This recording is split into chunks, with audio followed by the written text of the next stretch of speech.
People wonder why Russia is not unable to defeat Ukraine after so many months of the battle, and the fact that Russia's military far outweighs Ukrainian military.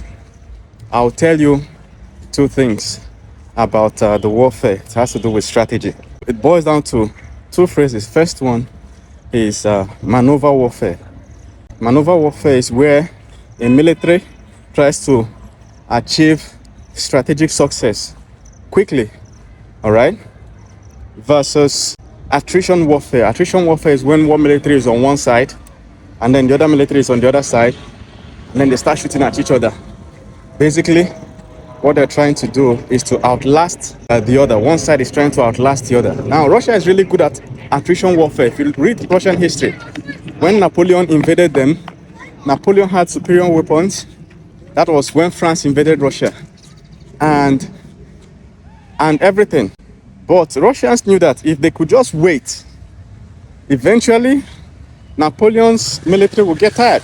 So they waited until after some months, Napoleon's military got bogged down. The distance they have covered was too much into Russia that their supply lines became too strange. And then the weather changed and cold started killing. Napoleon invaded Russia with like 500,000 soldiers and came back with like 20,000. Russia basically outlasted them. When Germany invaded Russia under Hitler, the same thing. Germany was winning every city. It was easy. Until by the time they were getting to the middle of Russia, Stalingrad, there became a problem because their supply lines from Germany, the way they're sending weapons and food from Germany became too long. And then again, the weather changed. Now, that's attrition warfare. Russia is good with that. That a few Russian soldiers are dying here or there is not a new thing for Russia. You understand? Russia has used it on many cities, like and many wars. But the one of Ukraine is choking because Ukraine is smartly countering that attrition warfare with maneuver warfare. Ukraine gets invaded by Russia.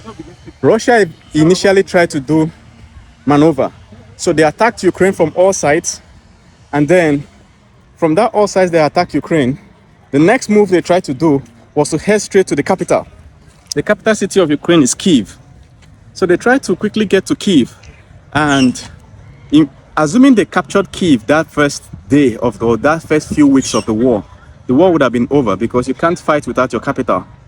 It's demoralizing. But they didn't know that Ukraine implemented maneuver warfare, basically guerrilla warfare. So instead of Ukraine bringing all their army to block the city gates of Kyiv and they start exchanging fire, that would have been disastrous. Russia would have wiped them within hours. What they did was they split their units into squads. 5, 10 people, 5, 10 people, 5, 10 people, 5, 10 people. And these squads will use things like fast riding vehicles like motorbikes, some civilian vehicles too, and some armor tanks. Like a whole unit will just have one armor tank. You get what I'm saying? And they will drive quickly and go and hide on the road, different parts of the road. As Russian military is coming in, Ukraine will ambush them. And that was what created the first disaster for Russia in the invasion of the war. After some months, Russia realized that they have incurred so much losses in the invasion of Ukraine that they had to pull back. That was how Russia pulled all its forces out of the whole north of Ukraine. Ukraine defeated Russia. The war for Kyiv, Ukraine won.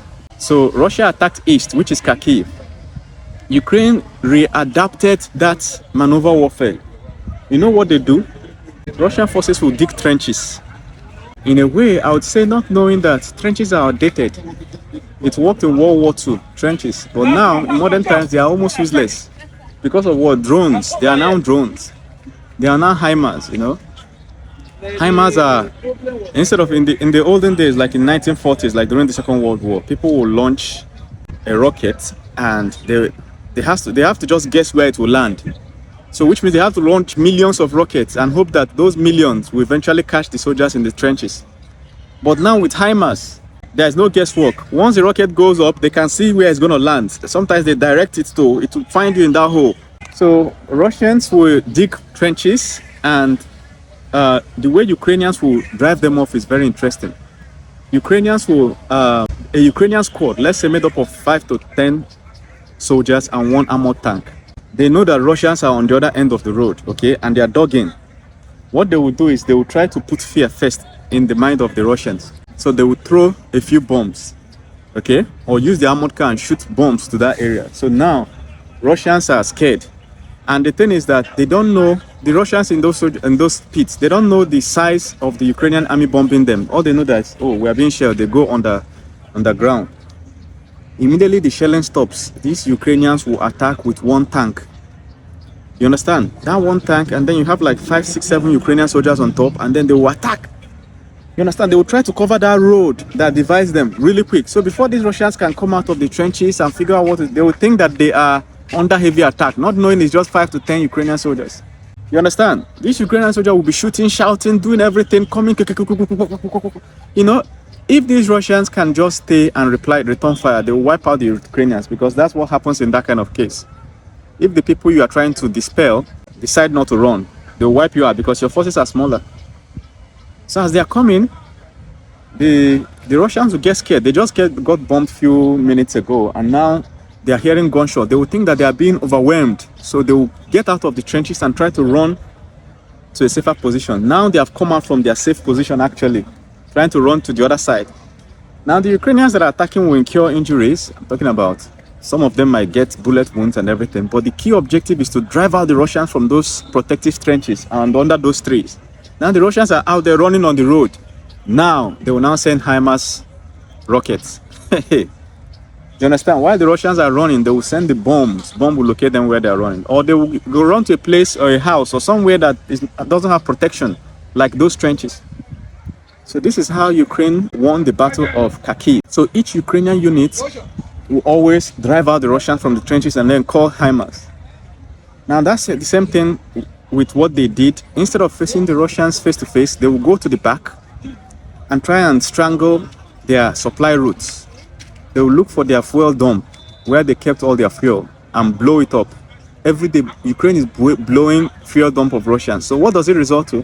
The armor tanks of Russians in the front will no longer get fuel supplies. So Russians, when they run out of armor, see, as powerful as an armor tank is, as costly as it is, if it doesn't have fuel, it cannot move.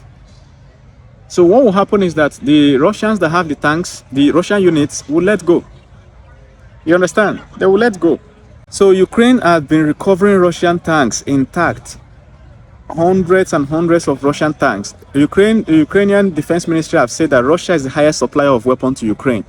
They have got weapons worth more than $700 million from Russia.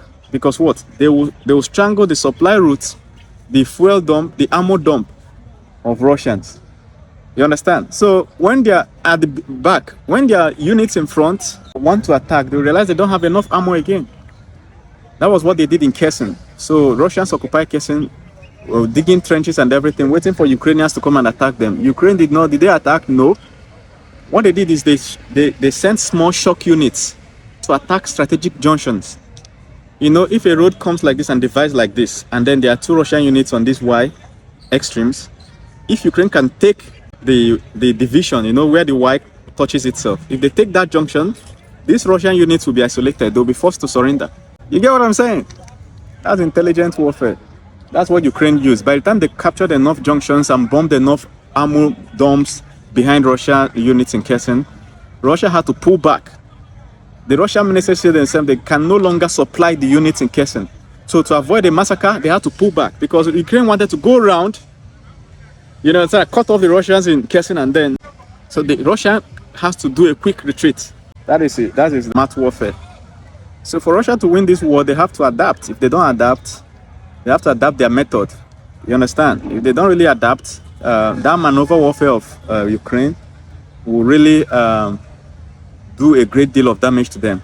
You know, Ukraine is blowing up bridges behind Russian soldiers. They will allow the units to cross the bridge. They will blow up the bridge. Now the unit is trapped. They have to surrender.